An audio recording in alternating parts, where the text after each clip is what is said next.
everyone, welcome to another edition of PowerCore Productions and Podcastings. And in today's video, we are going to be continuing Naruto King of the Clouds. What if Naruto was a cloud ninja? Part 3. As always, if you're new to the channel or if you're a regular and you like what we have to offer, then please don't forget to like, comment, subscribe, share, and hit that bell for post notifications so you can stay up to date on everything that is PowerCore Productions and Podcastings that has to come out now and in the future. Also, if you haven't, make sure you check out the previous parts of this series so you can be caught up and stay up to date on everything that's going on with this story, as we're going to be keeping the recaps to a minimum to get straight into the action. Now, with this story, it's going to be told from two separate points, meaning that while we will be focusing on Naruto and his adventures in the Hidden Cloud, we'll also be keeping tabs on what's going on in the Hidden Leaf. That is, until our two stories converge and merge at a particular point, and I think we all know where that point's going to be. But anyway, without further ado, let's get into the next part of Naruto, King of the Clouds, What if Naruto was a Cloud Ninja, Part 3. As always, sit back, relax, and enjoy the show.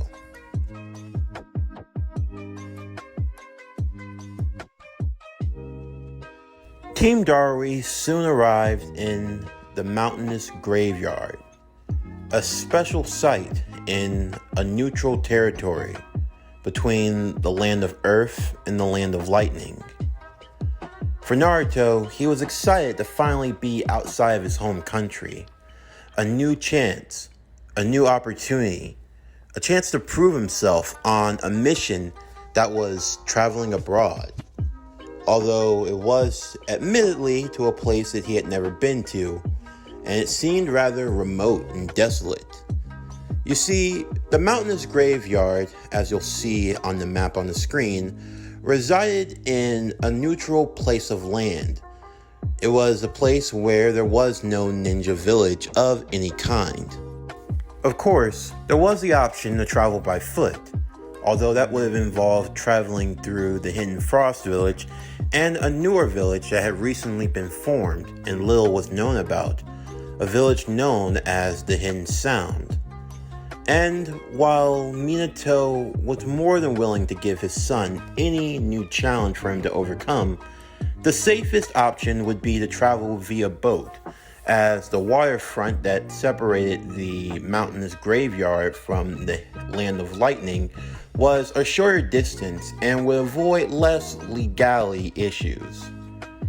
As the team finally arrived setting foot on the land, Darui would lead his team as they trekked through a treacherous mountainous region. It wasn't so much in terms of there being any real danger. For the most part, the forested area, the only things you'd have to worry about were the potential wild animal, maybe a bandit if they came across them, but other than that, it was mostly desolate, before eventually the team would find the village that they had been looking for. A village that looked devoid of any life or any sort of civilization, if not for the structures that stood all around them. As Team Darui made their way to the outer border of the village, they would see someone standing in attendant, like some sort of guard, although if worse came to worse, it didn't seem like he was going to do much. The guard would stand in attention and introduce himself before asking for their names and where they had come from. Darui would give the necessary information. Once the guard realized that they were the help that the village had called for, he would immediately have an escort sending them to their village's elder. As they arrived to the center of the village, they would meet with an older gentleman who was kind and soft-speaking. He would thank the Cloud Shinobi for arriving as they took their seats. He offered them something to drink. It was tea, although it wasn't of high quality. It was still something that they could offer to be hospitable. Darui and the others would accept graciously as they sat to discuss the details of the mission. The village elder would explain that around a few weeks ago, they had been dealing with some earthquakes before a massive earth slide had caused a large amount of debris and a lot of damage to the village. As a result, they weren't really in a stable situation.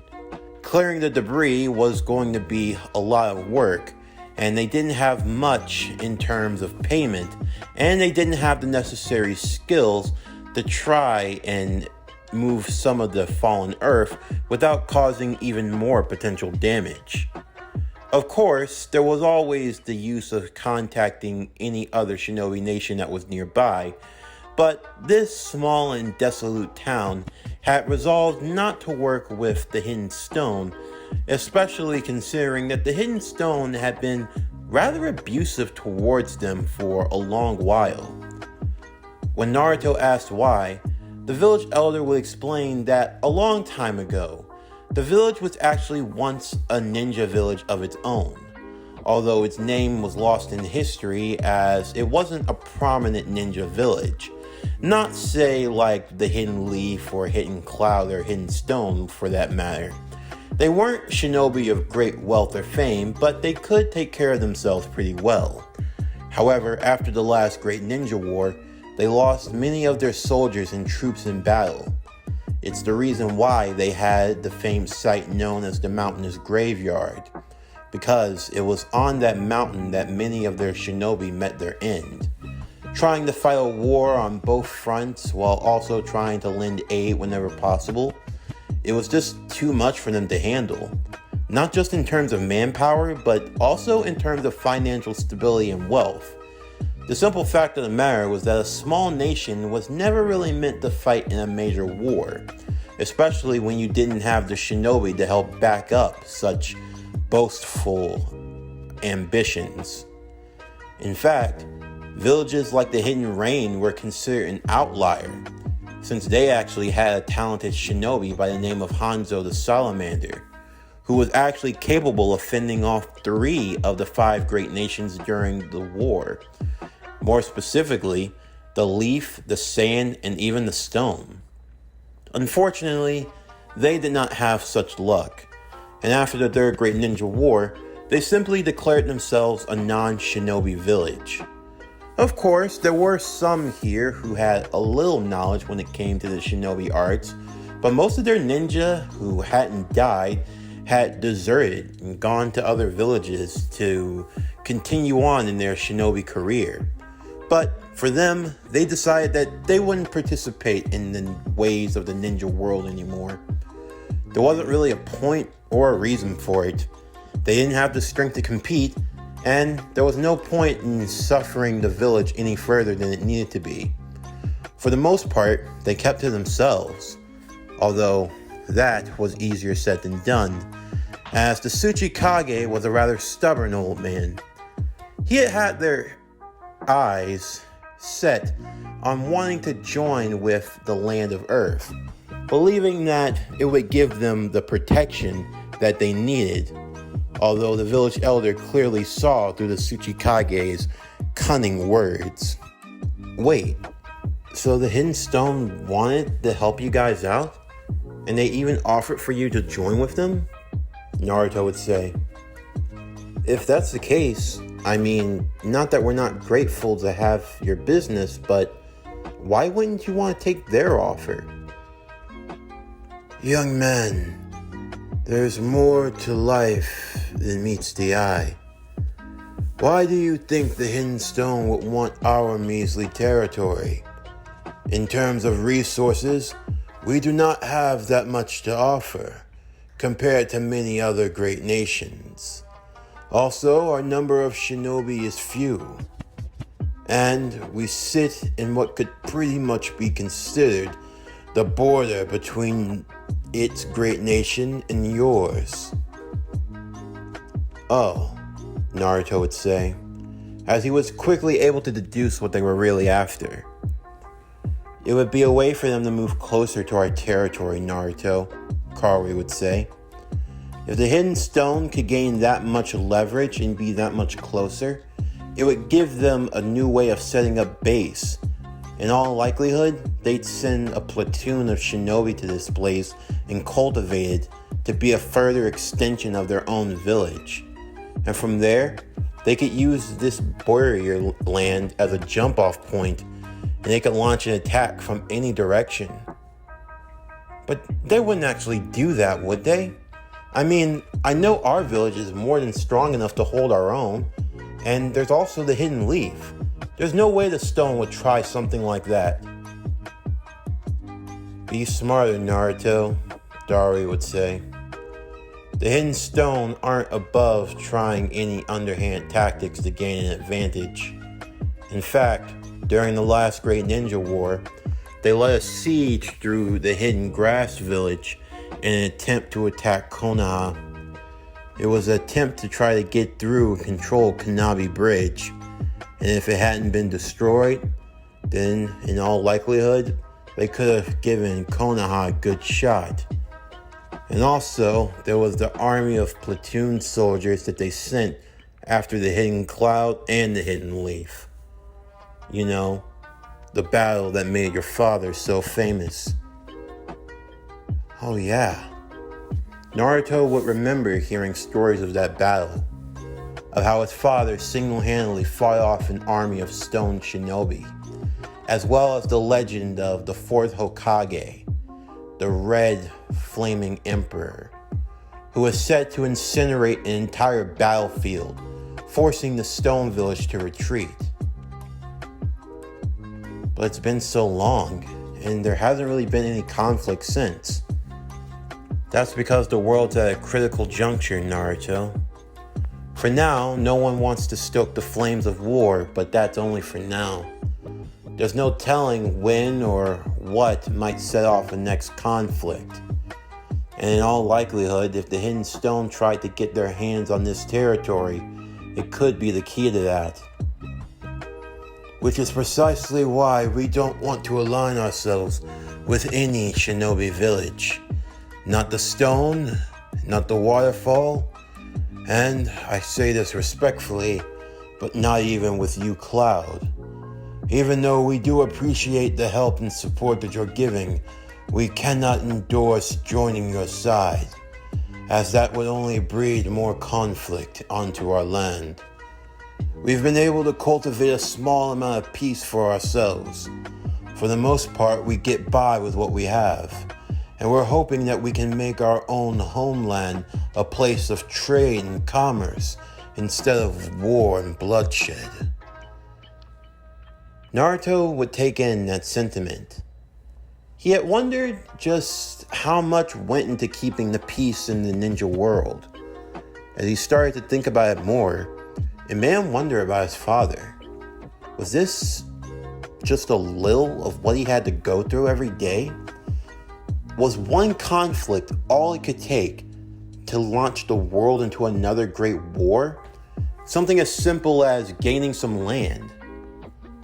This is something that Naruto would ponder as Team Darui would begin their mission to help with the cleaning of the Earth Slide.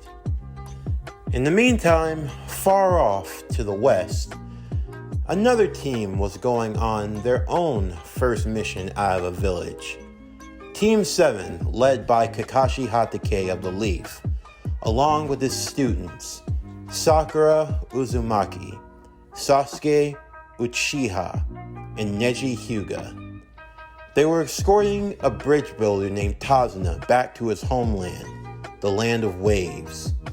It was a way to protect him, as his works and escapades had led him to have a target on his back. For the most part, this sea-level mission was assumed to be a standard bodyguard mission, that they'd only have to fight against some random bandits here or there. It wasn't expected that there'd be shinobi on shinobi conflict. At least that's what they thought. As they walked down the forest path, they would notice a puddle on the road. Of course, Sakura didn't think much of it, but Kakashi took keen note. Neji and Sasuke had also been aware, particularly Neji, although he said nothing. As he moved over to Sakura, he would ask her to change positions. She asked why, but Neji would just explain that it was better if they were in a position where they could best protect Tazuna. Sakura, not really understanding it all, would agree. Neji would also advise her to make 2 shadow clones. She would walk in the center, and each clone would stand to the left and to the right of Tazuna, while Sasuke would take the front and Neji would take the left rear. Kakashi was impressed by his student, seeing how well he was able to put everyone in formation.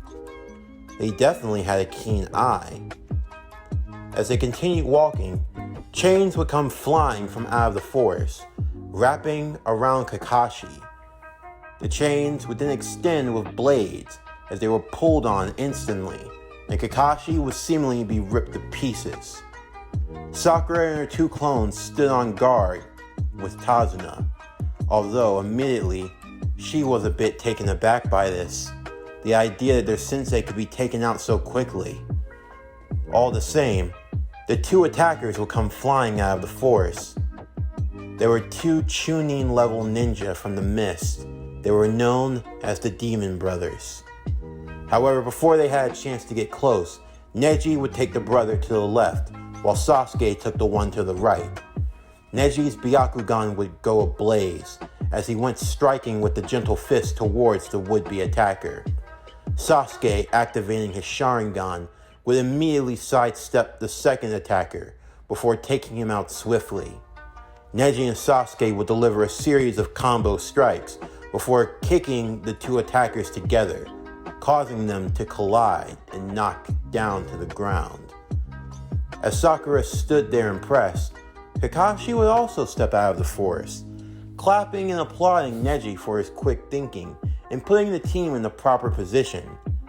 Sakura would be entirely confused as she had no idea what was going on, until Neji explained that the puddle that they had seen was in an area where it hadn't rained for almost 3 days, meaning that there was no reason for a puddle of water to be there, and it was a transformation jutsu. Sakura would curse under her breath in that instance. How didn't she see through something like that? But still, Neji would tell her that it was alright. Since he noticed, he decided to try to put everyone in a position to where they could be most effective in protecting Tazuna. Sakura, with the Shadow Clone Jutsu, meant that she could defend from every angle if need be, while Sasuke and himself could protect from either side. Of course, Kakashi could have easily taken them all out, but he was gathering information of his own, so he just faked being killed with a substitution jutsu. Sasuke, on the other hand, would just call Sakura a dumbass for not figuring it out. And this started the usual bickering between the two, before Kakashi would have to calm down his students, as Tazuna had to come clean. There was more to it than met the eye, and it wasn't just ordinary bandits that were going to be after him, but rather, there was going to be other shinobi, and it seemed the more they trekked on their journey, the more dangerous it would be.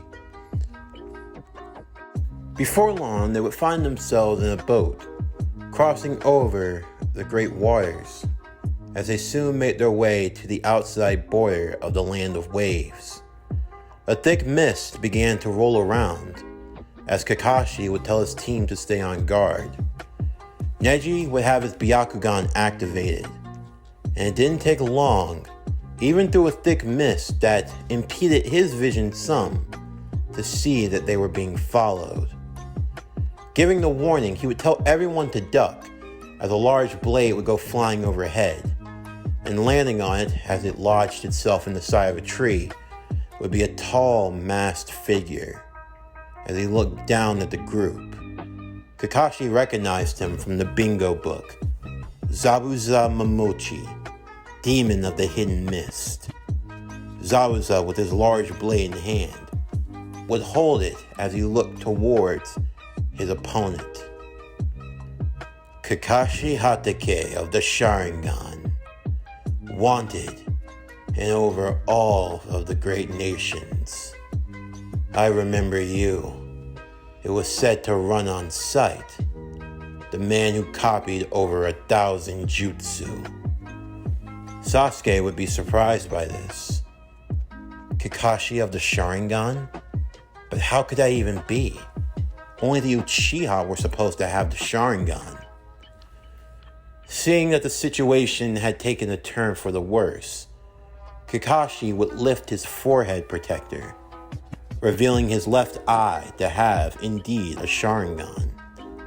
As he stared down Zabuza, he would tell his team to get into Manji formation as they surrounded the bridge builder, and they were ordered to stay back and protect him while Kakashi would deal with Zabuza. The fight would go about as the same as in canon, eventually resulting in Kakashi being captured, and with Zabuza creating a water clone to go after the bridge builder. However, there was one small difference, one that Zabuza would not have expected. You see, this was not your ordinary team of Genin. This version of Sasuke and Neji were a lot stronger than they were given credit for, as this version of Sasuke already had the two Tomoe Sharingan, and Neji had already matured his Byakugan. You see, their training and their rivalry in the academy only forced them to improve and get stronger day by day, to a point where they were much more battle-hearted than given credit. What they lacked in experience, they made up for with their own personal growth and with tenacity. And with Sakura backing them up, the three confidently stared down the Zabuza water clone. This clone only had 30% of Zabuza's power, Zabuza believing that 30% would be more than enough to deal with the likes of them. However, he'd be surely mistaken. Sakura would create a multitude of shadow clones, as they all went flying in a flurry towards the wired clone Zabuza. Zabuza would use his executioner's blade to slice and send them all flying away. In the midst of the barrage of clones, Sasuke would jump into the air as he launched a massive fireball jutsu. Zabuza's clone would respond in kind as he weaved the hands for the water-style water ball jutsu. The two jutsus would collide, causing a larger and even thicker mist to appear through the smoke. Zabuza was keen tracking through thick mist and fog. However, the Byakugan user was also skilled in that area, and from their fight during the bell test, he had took to learning jutsu that could help in this regard. Zabuza's clone would be attacked, as Neji would come flying out after him. Using a Byakugan, he saw through the mist and attempted to strike at the water clone, actually striking it in the arm and rendering it unuseful before the clone would kick back at Neji. Neji would reach into his bag and throw a Demon Wind Shuriken into the air, throwing it to Sasuke and telling him to use his aim. Sasuke spun around grabbing the Demon Wind Shuriken, knowing exactly what it would need to be used for. Zabuza would be on guard. As the mist began to clear, he would look and see as the Demon Wind Shuriken was thrown by Sasuke. Sasuke would wait and watch as the shuriken would go flying towards his opponent, only for Zabuza to catch it in his other free hand, believing that he had gotten the best of them. However, Sasuke would simply smirk, as a second shuriken would go flying in the place of the first, hiding in the shadow shuriken clone jutsu. Immediately, Zabuza would have to use his legs to jump up, avoiding being cut in half, warning them that he couldn't be beat with cheap tricks. That's when Sasuke, only continuing in a smirk, would tell him that he should keep his eyes focused on the ground. Immediately, Zabuza wondered what he meant by this as he lowered his hand, only to see that there were two hands grabbing at his ankles, immediately pulling with all of his might, as underground was Neji, working alongside with a bunch of Sakura clones to back him up. You see, Neji took to following his sensei Kakashi in a similar manner. Not every jutsu needed to be flashy. Not every jutsu needed to be a hitter. Sometimes it was the simplest jutsus that could have the greatest of effects. Ninja style, headhunter jutsu! Zabuza would feel as his legs were being pulled into the ground. However, he resisted with all of his might.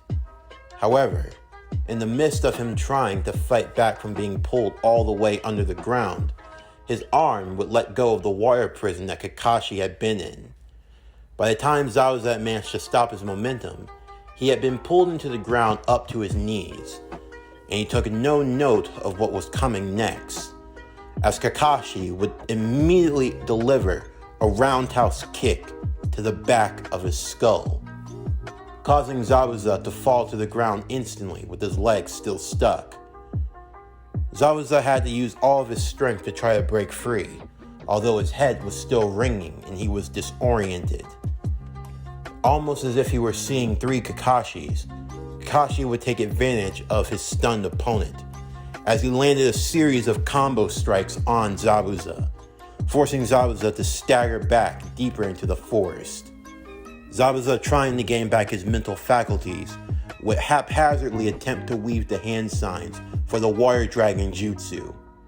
However, Kakashi would simply be much too faster for him, and before Zabuza could even get halfway through his signs, Kakashi was already finished, his Water Dragon already complete, Zabuza not having any way to match it, as the Water Dragon went crashing straight into Zabuza, knocking him up against a tree, as kunais would be planted in both of his arms and both of his legs.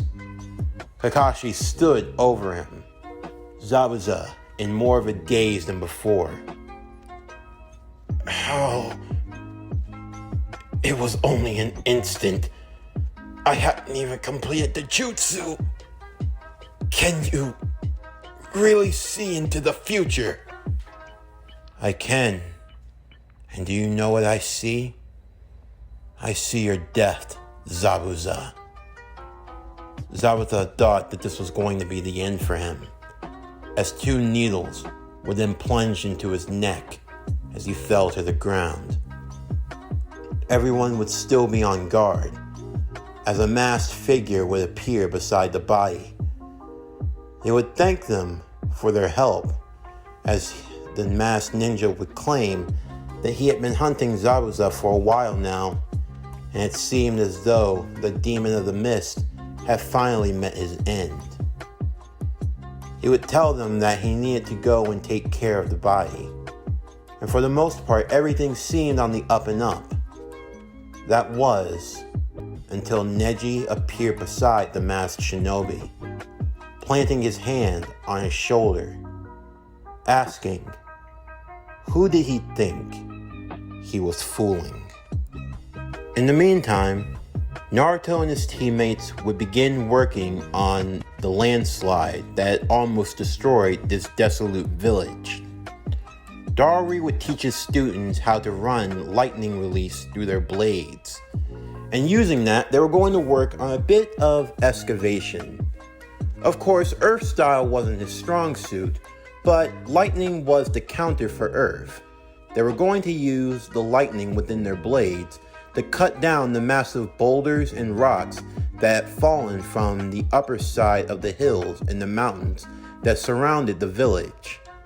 Doing so, they would cut down the rubble and debris to a dirt-sized mix, and once that was the case, they could clean it away a lot more effectively and help save the village from being completely buried under rock and earth.